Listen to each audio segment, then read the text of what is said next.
People engaged, it's time for Dueling Decades. The Matrix and Blade versus Bloodsport and Renegade. Strap on that cap, bust out the power glove. Come fight for what you love. Dueling Decades. Poop culture, popping pins, dropping hand grenades. Van Halen locked in Mortal Kombat with David Gray. Banner Ballet and Sick, Iron Maiden, GNR. Come fight for what you love. Dueling Decades. All right, so that ties it up at one apiece. Man Crush, you have control of the board. Where are we going? Let's go TV. We're gonna jump to, and now listen, I gotta preface the whole thing by saying this. Finding an action movie on television from 34 years ago is not an easy task. All right. So full disclosure, these are as close as we can find to being an actual action movie on TV. Now, I looked at hundreds of made-for-TV movies, and it's almost like they don't, well, at least in the 80s, they did not make straight action movies. It had to have some kind of sci-fi tie-in or like family or sports or some shit like that. So that's kind of the direction I'm going here, and I'll begin with November 24th, 1985. ABC aired Ewoks, The Battle of Endor. And like I said, sure, it's sci-fi, but it is also action. This was the sequel to, and Mark's already looking fucking really frustrated. It's the sequel to 1984's Caravan of Courage, which was an Ewok adventure. And it was released almost exactly a year earlier on ABC. And then there was actually going to be one more made after this, but it just didn't make financial sense. It cost them a lot of money to make these movies. But this one also has Wilford Brimley in it, so we got that. But kind of cool. George Lucas did say he wanted to do the Ewok movies, especially because his daughter Amanda was a huge Ewok fan. But ABC would only do it if he did it as a movie. So they wouldn't do like a short series or whatever. It had to be a movie. And according to George Lucas, he wanted to experiment a little with the economics of television. And I think he learned a lot because these two, they weren't flops.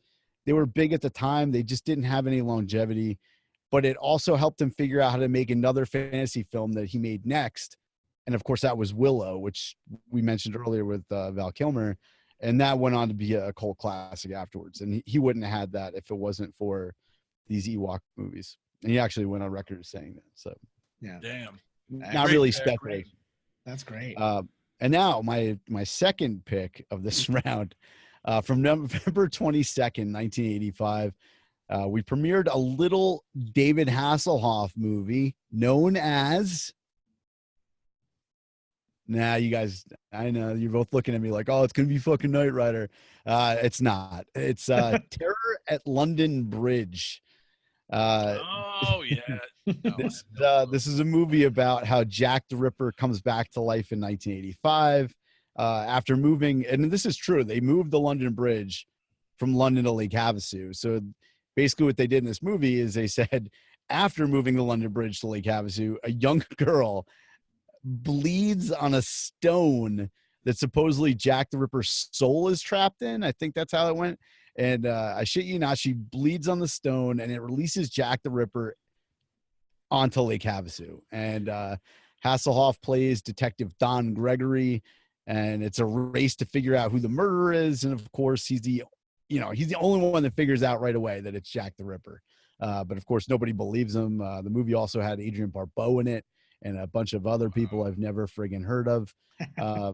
But if you think this one sounds amazing, it's actually available on Amazon Prime. So you can go check that one out. Yeah, she actually bleeds on the stone by falling on it and breaking her hymen. It might have been her. I don't even fucking know. Whatever. That's how you draw David Hasselhoff to a project. Right. You have to tell him about that scene ahead of time. So, yep. And then he'll run in slow motion to your set. Just from seeing your face before, I can only imagine these are going to be fucking awesome. See, we'll get into it later. All right. All right. For my first one, I am going with Detonator 2 Night Watch. UN agents Mike Graham and Sabrina Carver are sent by their director, Nick Caldwell, to investigate the theft of Rembrandt's painting, The Night Watch. The trail takes them from Amsterdam to Hong Kong and then involves them in not only the art theft, but the forgery, but the high-tech schemes of Martin Schrader and his South Korean cohort. All of this happens in the made-for-TV blockbuster Detonator 2 Night Watch, which aired on the USA Network October 4th, 1995. This film stars Pierce Brosnan, Alexandra Paul, and William Devane. The movie happens to be a sequel to the 1993 Brosnan film Detonator Death Train. The interesting tidbit about this is it came out just 1 month before the premiere of another Pierce Brosnan film that also came out in 1995. 007. Well, I think this movie might have been a little bit bigger, though, because it is a sequel. So Detonator 2, Night Watch. Wait, what was the one that was there? What? Oh, it was Detonator that came out in the theater? No. The other movie that he came out with was GoldenEye. Oh, okay. All right. Okay, all right. I was like, wait a minute. Did I just go into the Matrix? All right. And for my second pick, I have to start off with a little story because this is kind of eerie and spooky and maybe a little bit of Dueling Decades fate at the same time. So after we're doing all the research for this episode, I go out, I have to run into town and do some errands. So I stop by my local Goodwill and I'm searching through all the VHS tapes and I find the exact thing that I had picked for TV less than a half an hour before on VHS.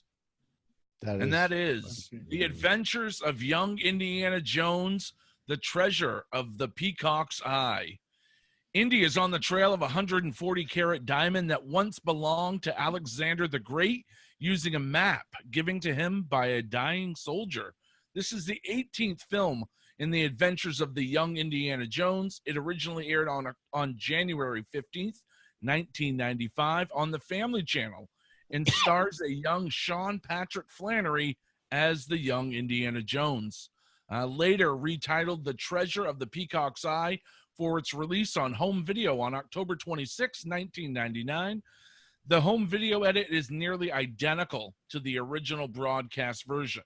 Although never released as an independent hour-long episodes, the two halves of this film are distinct enough to be considered separate stories. So here it is. I actually have a copy of it that I picked up today. It's in beautiful condition. And they did retitle it The Treasure of the Peacock's Eye, Young Indiana Jones. Made for TV movie. Can't go wrong with Indiana Jones. You know what I find amazing about your picks is they're all on like these basic cable channels. Yeah. That's what I loved about made for TV in the 90s is you had TNT, TBS, USA Network, and well, I guess Family Channel, Hallmark. They were all putting out so much original content.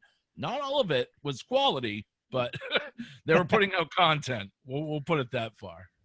So yeah, those are my two picks for action TV 1995. Wow. That blows my mind. I tell you, there's some good ones in there, and ones I kind of forgotten about. Even the Ewoks thing. I thought you were just crashing through the door, and I was just like, "Oh man, if this is his first one, I can't wait to hear what his second one is." Oh, I know. That's what I was thinking. I'm like, I'm fucked. I was like, "This is the end." I was going to give you the opportunity to concede before you said yours. What do you mean? My second one had Hasselhoff in it. Yeah, fair, but but not Wilford Brimley, for Christ's sake. That was the movie where Wicket was diagnosed with diabetes. And Walker told him he had AIDS. Yeah. But what the hell's a yub nub? But yeah, that one's outstanding. At first, when you said the Ewoks thing, I was actually starting to think you were talking about the animated Ewoks. I was going to go back to back because that was also an 85. Yeah. Well, I didn't want to double dip on the same thing. I hear you. And that one would have hit extra close to home because that was made by a little company called Nelvana, whose parent company is the company I currently work for. So, oh, look at that. So it is a Canadian production. But all that being said, I then look over to Mark, and Detonator 2 was not impressing me until you tied in exactly where it was in the timeline of Pierce Brosnan. And that was it, the like, interesting thing about this film. that's like one of those things like where it almost happened by accident. Like they shot it and forgot to release it, and then all of a sudden he was James Bond, and they just were holding it in their hands, going, "Oh my god!" And then between that, and then you slap me. One person slaps me on the right cheek with some George Lucas, and then George Lucas hits me on the left cheek with a little young Indiana Jones, and oh man, it's hard. I would say, dude, this is Hasselhoff at the peak. it's Hasselhoff in a Lake Havasu Jack the Ripper movie. I'm going to let you stew in that for a little bit while I hand this one to 1995. Oh, that's baloney. This is Knight Rider Hasselhoff. He's hot, man. But hotter than James Bond? This is fuck James Bond. Pierce Brosnan's the worst James Bond of all. But he wasn't then. He wasn't even he was just the idea of James Bond, which was everybody's GoldenEye the game is the best thing that he had going for him. Oh, absolutely. The movies that he was in were garbage. But again, very much like I did with the news story, the idea of it was so hot that everybody was like, "Oh my god, he's going to be Bond." They were so excited about him being Bond before, when then he didn't get to be. So I mean, the anticipation was there. You didn't even have a chance to judge the movie yet. So then to go, "Oh my god, James Bond is also going to be in this TV movie," that's pretty I wouldn't fantastic. say his movies, the Bonds that he was in, did well in the box office. Yeah. I just don't like him as Bond. I thought No, that's fine. he missed it from the Remington. He should have been, as soon as Remington Steele finished, Yeah. and he was going to change over. It shouldn't have been, even though I like Timothy Dalton, that should have been his time.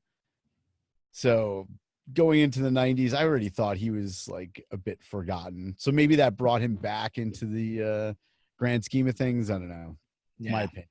I hear you, but yeah, I think that the 1-2 punch on this side between that and then the Young Indiana Jones, which was a really hot thing at the time, and Sean Patrick Flannery being a part of that, and I lean towards that one. And then having the prop on hand didn't hurt. The storytelling probably didn't hurt his chances. But yeah, 1995 for that one. Dueling Decades.